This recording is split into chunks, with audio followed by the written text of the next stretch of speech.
Taxa de juros impactando na Selic. Maluquice agora, né?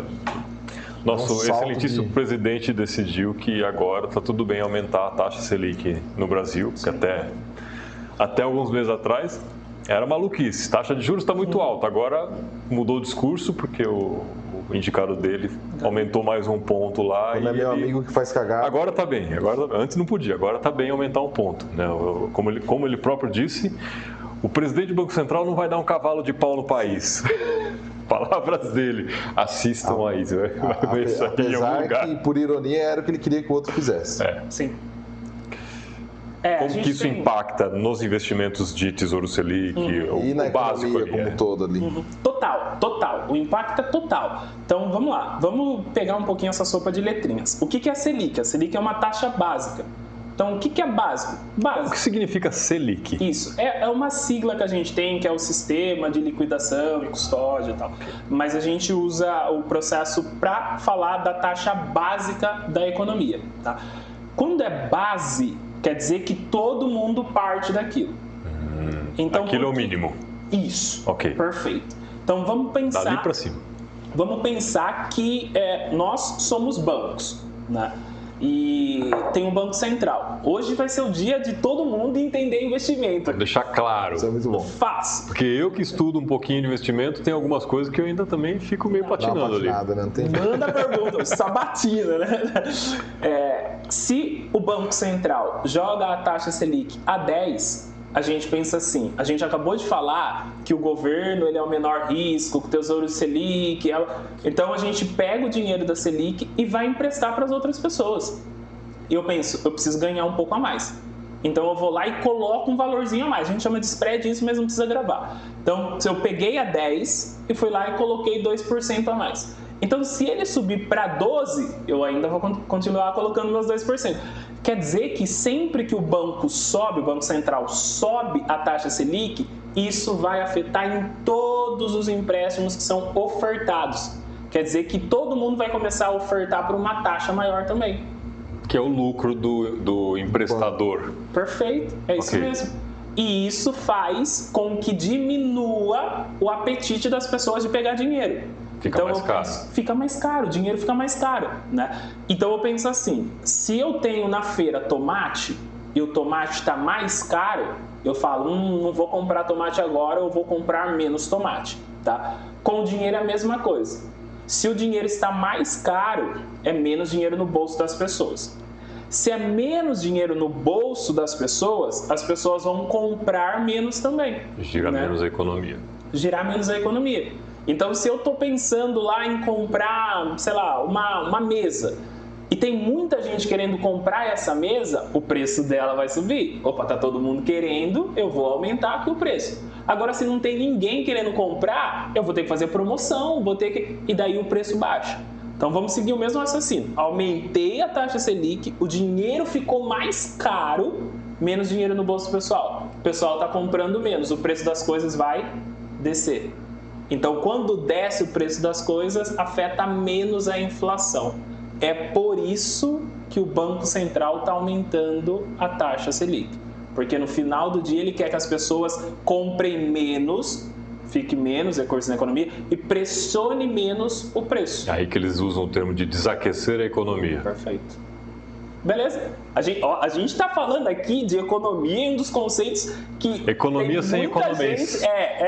Tem muita gente que fala de economia e que faz economia aí no dia a dia e que não sabe esse conceito, sim, essa relação que é básica. E, obviamente, que a gente está explicando de um jeito simplório, assim, mais didático para ficar bem claro.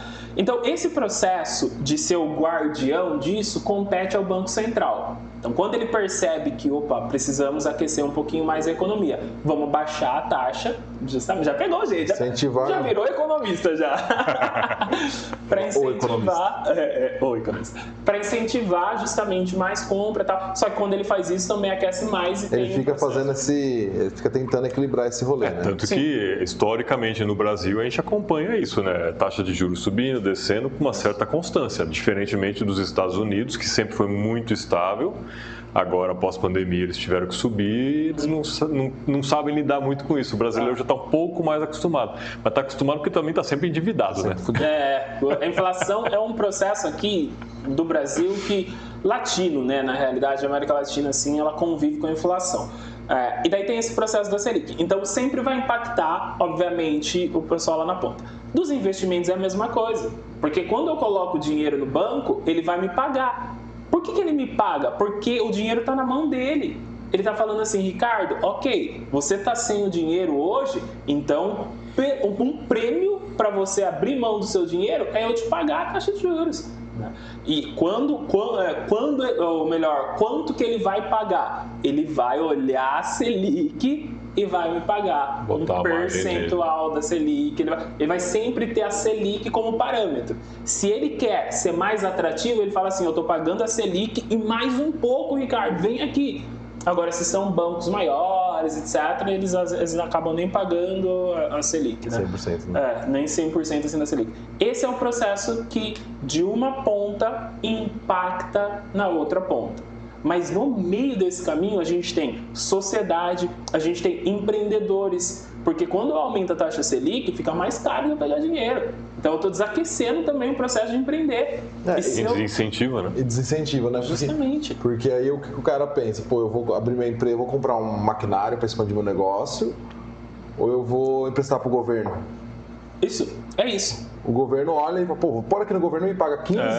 Para que eu vou arriscar aqui na empresa para ganhar no final talvez 15% líquido? É isso. Se o governo já está me pagando isso.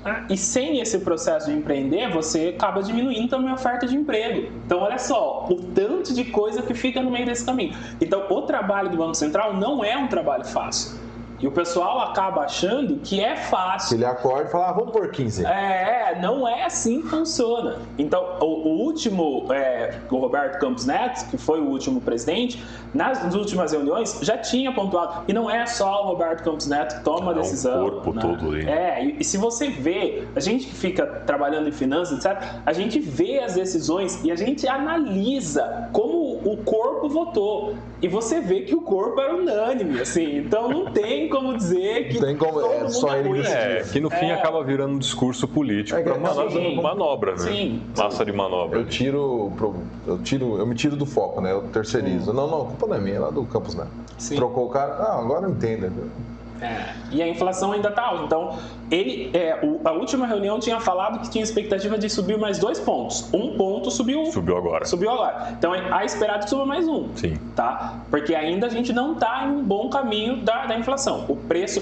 E o que é inflação? É o aumento dos preços. A regrinha fala que é um aumento progressivo generalizado dos preços. Mas é o preço das coisas aumentando e mais de uma coisa.